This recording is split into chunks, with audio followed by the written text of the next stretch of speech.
Hello বন্ধুরা, আমরা আজ কিছু বেঙ্গলি মিনিং জানব। যেমন আমি, আই, তুমি, you, say, he O C. সিটা মেয়েদের ক্ষেত্রে ব্যবহার করা হয়, হিটা ছেলেদের ক্ষেত্রে ব্যবহার করা হয়।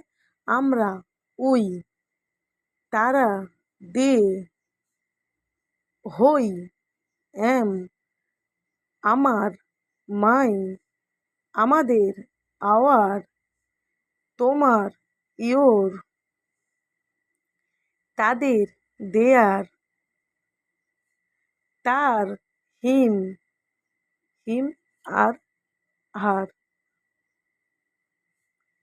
এটা, দিস, ওটা, দ্যাট,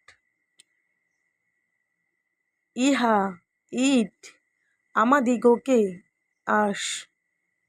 আজ এই পর্যন্ত। আবার দেখা হচ্ছে কালকের ভিডিওতে।